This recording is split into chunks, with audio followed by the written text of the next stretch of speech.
Birds are chirping. Alrighty guys, so for the first scenario, I just wanted to go over something extremely basic. I talked about it in a video the other day, but I felt like people didn't really get what I mean, and then somebody did end up asking me in the comments what exactly I was talking about as far as this card in and of itself, Advent, being a card that you can actually chain block Ash all by itself. Now obviously if you have a weak hand, which is what I'm about to allude to with two cards like this, then obviously activating this and banishing this, you're susceptible to Ash. However, if they don't know what the rest of your hand is, they're probably not going to Ash this. So if you were to lead with this and you activate this and banish this, then by grabbing a card like, let's say, a Rabina, it really anything, but you know where I'm getting at. But essentially being able to activate this and banish this preemptively instead of chaining it to a card, and then being able to have this be banished and then normal, and then essentially have that card, whatever you actually had in your hand that was banished, to be able to chain block that way, that can help you to actually play around Ash. That's not always going to come up, but in specific scenarios where maybe I'm normal summon and then I would, attempt to activate effect, there's no way that this being able to chain to something can get around Ash. However, this card in and of itself, if you have a name, can. And that's what I wanted to explain about that scenario. Now let's get into some other scenarios. Alrighty guys, so part two, essentially in this specific scenario, I'm not gonna do like test hands and all that stuff. I can do that in another video. I wanted to talk about how Toucan and Advent work together. If you essentially banish anything, and that can be, I got the whole deck right here, but I'm basically saying that any of these cards that I would end up banishing, whether I wanted a, maybe you search the map off of this, but sometimes with specific cards that you're actually banishing from your hand, you can grab anything back. So that can be any of these cards that are Floowandereeze related.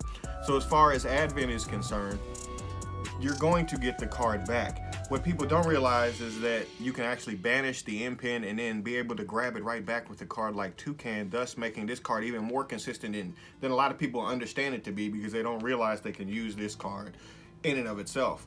That being said, with Toucan, I do feel like it's got even better. I've always been a proponent that it's a far better card than people realize, because with map it's actually full combo. For this specific scenario, I just wanted to point out, because people may not see it unless you explain it like this, that basically anything that does get banished, you're going to be able to snatch back to your hand, and then being able to grab essentially anything that you need. It's just gonna help you get way out in front of your opponent, as well as not have to necessarily waste the effect that you may have banished off of the card. So all in all, that is a really powerful effect I really feel like I had to point out, because in and of itself this is actually a loop, because if you activate this and end up banishing something, you're just going to end up getting it back.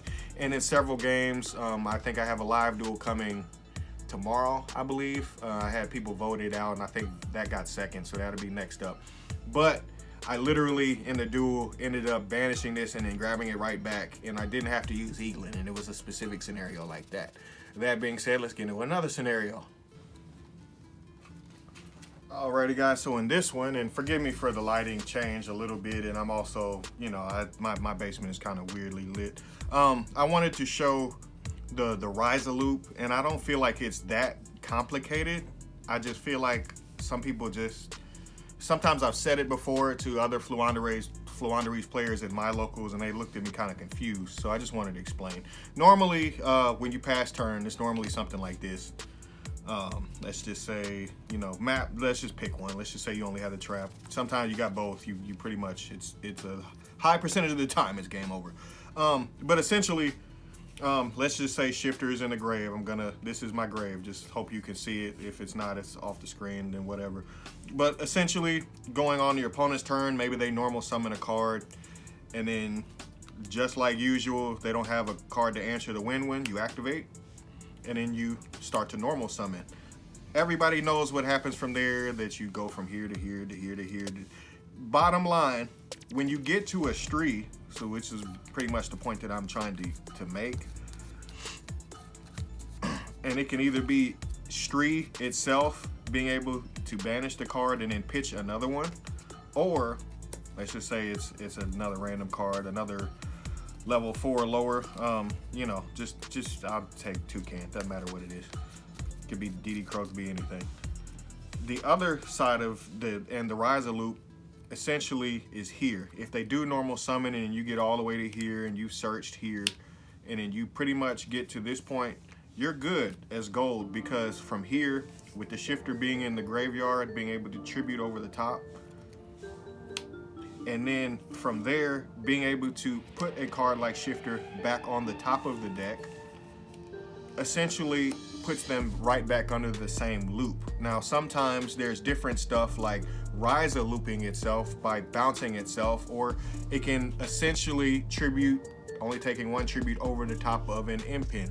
So another scenario would be where you can tribute over the top of an impin by only tributing impin by itself.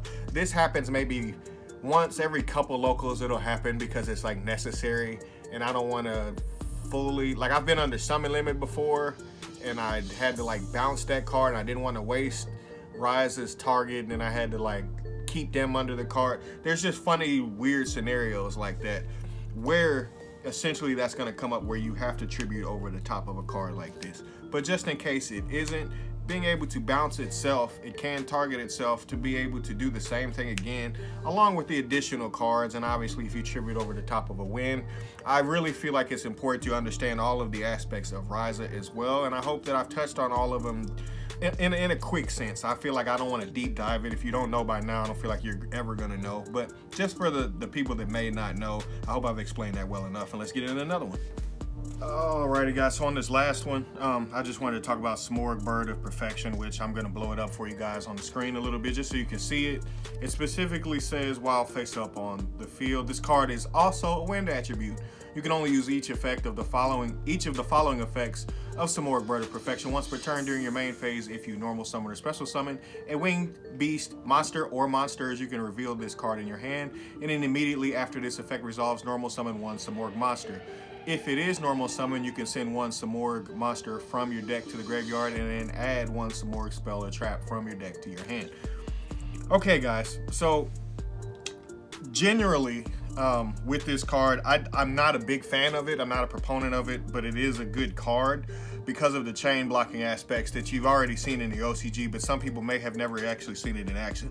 So let's just say, and I'm using these three cards side by side because it's the easiest way to explain it, that you normal summon a card like Rabina, and then from there, after the Rabina, you attempt to search an Eaglin. In between these, you would actually resolve this, summon it out onto the field. So Chainlink 1, Chainlink 2, you would actually summon out the Bird of Perfection, and then you would not activate its other effect, which it was to dump and then add some more spell or trap. Usually going to be this field spell, which Elbor, as you guys have seen me when I played it in the past with set rotation. That's besides the point. The main focus I want to point out though is that how you actually resolve it. So in this specific scenario, let's just say it was just these two. You would normal summon Rabina as Chainlink 1, and then Chainlink 2 would be Smorg to be able to immediately normal summon itself immediately after that. So it's like a normal and then it's like a chain, but it's not a special, it's a normal, which is why you can use a card like this. And then the other effect, the ability to dump and then add another card, is actually going to be able to chain block the second card. So the reason why this card is good and why people are considering the card in general is simply because it is the strong ability of being able to chain block multiple times all by itself. Alrighty guys, so in this last one I just wanted to show specific combos with Eaglin as well as the quick play and basically how powerful the quick play is. Essentially guys, you're always going to open Rabina. That's the fast way of explaining a card like Advent. But right here I just wanted to show that basically each and every time that you would search in these scenarios, you would have an ability to chain block and be able to resolve an effect and get to your final summon of the turn or your setup for your next turn. So basically here you could actually use the Eaglin if you do read that your opponent has an Ash Blossom, thus allowing you to continue to play and then continue to extend, or follow up here with a card like Stree to be able to then banish the advent and then continue on. Now obviously specific scenarios are going to call for specific different cards, whether you need to grab Toucan, whether you've already opened Gold Sark, that remains to be seen within your hands. But the bottom line of what I wanted to say is that opening up the quick play and essentially an Eaglin or any of the other names really is a really powerful start. I hope all of these scenarios and combinations have helped you in some kind of small way, and happy dueling.